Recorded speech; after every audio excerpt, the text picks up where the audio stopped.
आपसे लगातार कहता रहा हूं कि 2027 का चुनाव संभल के इर्द गिर्द होगा। मामला धीरे धीरे गर्मा रहा है। संभल मामला यह है कि वहां पे जो जामा मस्जिद बनी है उसको बता दिया गया है कि साहब ये हरियर मंदिर है, यहाँ कल की अवतार होना था, और बाबर के मेमोरिज में उसका वर्णन भी मिल गया, सब कुछ हो गया। तो अब उस पर मुकदमा भी चल रहा है, एएसआई भी आ गई है, सुप्रीम कोर्ट ने भी रोक लगा रखी है, डिस्ट्रिक्ट कोर्ट ने आदेश दे रखा है, हाई कोर्ट ने अलाउ कर रखा है, सब चल रहा है। एक मोटी सी बात समझ लें, आने वाले साल 2026 में संभल में आपको बहुत ढेर सारा डेवलपमेंट होता हुआ नजर आएगा। मुझे पता चला है कि राज्य सरकार भी कोर्ट में इसको बहुत मजबूती के साथ टेकअप करने जा रही है। जो कोर्ट ने स्टे लगा रखा है, रोक लगा रखी है, संभल पे लगा रखी है, विश्वनाथ जी पे लगा रखी है, सारी रोकें इनको सरकार बड़ी मजबूती से जस्टिस सूर्यकांत के रहते हुए चैलेंज करने जा रही है। और अच्छा, ये मामला क्या है समझ ले। जामा मस्जिद जो कि हरिहर मंदिर बताया जाता है, उसके जो सटी हुई एक कब्रिस्तान है, उस कब्रिस्तान में भाई लोगों ने पूरा शहर बसा लिया था, दुकानें, मकान, सब कुछ। अब आप सोचे, इन्होंने अपने ही कब्रिस्तान पर कब्जा कर रखा हुआ था। और इसका आप लोकेशन देखें तो आपको आइडिया होगा। मैं आपको एक फोटो दिखा रहा हूं जहां पे ये डीएमएसपी खुद गए थे उसकी पैमाइश कराने, उसकी नाप कराने। तो आप देखिए पीछे आपको वो जामा मस्जिद और हरिहर मंदिर जिसे बताया जा रहा है वो एकदम सटा हुआ नजर आ रहा है। तो चूंकि ये जगह इतनी संवेदनशील है, आपको मालूम है यहीं पर पत्थरबाजी हुई थी और केवल एएसआई की टीम की जांच करने पर पत्थरबाजी हुई थी।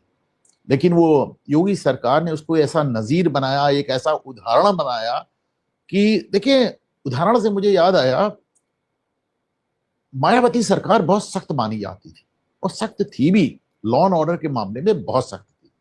लेकिन यही तौकीर रजा जब इसने बवाल किया तो 3 दिन में मायावती सरकार ने छोड़ दिया, इसको पकड़ा जरूर पर छोड़ दिया। अभी तौकीर रजा जेल गया है। आप यकीन करें कि इतने दिन हो गए, अभी तक उसने जमानत के लिए एक अर्जी नहीं डाली, जमानत के लिए एक अर्जी नहीं डाली। वो बाहर ही नहीं आना चाहता, वो जेल में ही खुश है, मस्त है, बाहर नहीं जाएंगे। क्यों? बरेली में ऐसी कार्रवाई हुई है, उसे लगता है जाएंगे तो हमारे मुस्लिम भाई भी हमें पीट डालेंगे कि तुम तो मियां यहां पे भड़का कर चले गए और यहां तो ऐसे बुलडोजर चले कि पूछो नहीं।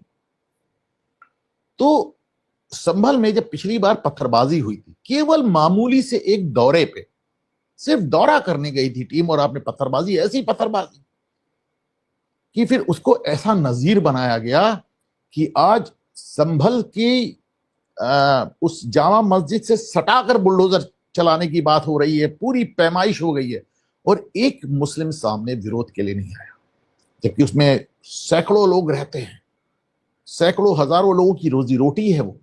देखिए, डीएम साहब ने बताया कि कितनी बड़ी, जो राजेंद्र पेंसिया साहब है उन्होंने बताया कि साहब 8 बीघा जमीन में से लोगों ने घरें और दुकानें बनाकर 2.5 बीघा कब्जा कर लिया। बताइए, कब्रिस्तान में रह रहे हैं, ये हाल है। संभल एक ऐसी जगह है जहां पर पूरी डेमोग्राफी बदल चुकी है। 75% मुस्लिम आ चुके हैं।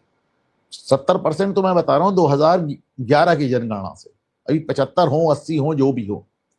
संभल वो जगह है जहां पे लोगों के मंदिर मुक्त कराए गए हैं, कुएं, बावड़ी सब मुक्त कराया गया है। 19 कूप, कितने 62-63 मंदिर, बावड़ी, सब कुछ निकल रहा है और मिलता चला जा रहा है। हालत यह है कि ठेठ मुस्लिम इलाके में गिनती के 2-3 महिलाएं जाती हैं, अपने हनुमान जी के मंदिर दर्शन करती हैं, शिव जी के मंदिर दर्शन करती हैं, श्रृंगार करती हैं, लौट आती हैं, उनको कोई कमेंट तक नहीं पास करता। ये हालत है। जामा मस्जिद के ठीक सामने सतव्रत चौकी बना दी गई है और जिसका बाकायदा डीएम और एसपी ने हवन करके उद्घाटन किया। सतव्रत सिंह संभल का पुराना नाम भी है, बाय द वे।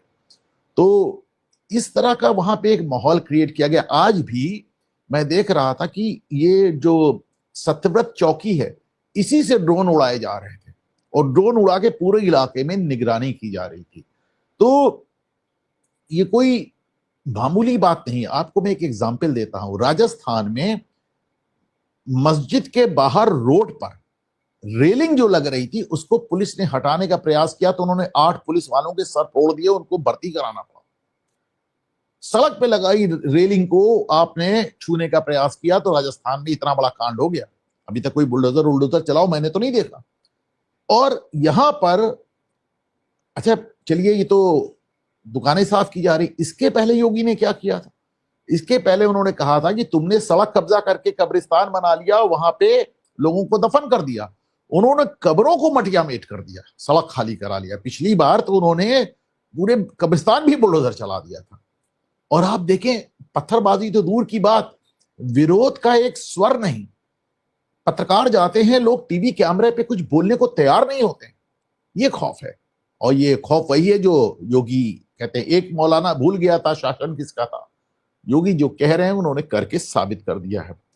देखें, आपको मैंने बताया था कि वहां जो हरिहर सेना है वो अभी 1.5 महीने पहले इस मस्जिद की परिक्रमा करना चाह रही है कि ये तो कल की मंदिर है, ये तो हरिहर मंदिर है, हम इसकी परिक्रमा करेंगे। उनको डीएम साहब ने, एसपी साहब ने बड़ा समझा बुझा के कह दिया हमको 1 साल का समय दीजिए, इस 1 साल में हम अदालत से कुछ ना कुछ आदेश ले आएंगे। 1 साल यानी नवंबर 2026 में अब ये परिक्रमा होगी और उसके 3-4 महीने बाद चुनाव होगा। तो मैं गलत नहीं कह रहा हूं, अगला चुनाव 2027 का चुनाव उत्तर प्रदेश में संभल पे होगा, भगवान कल्कि पर होगा।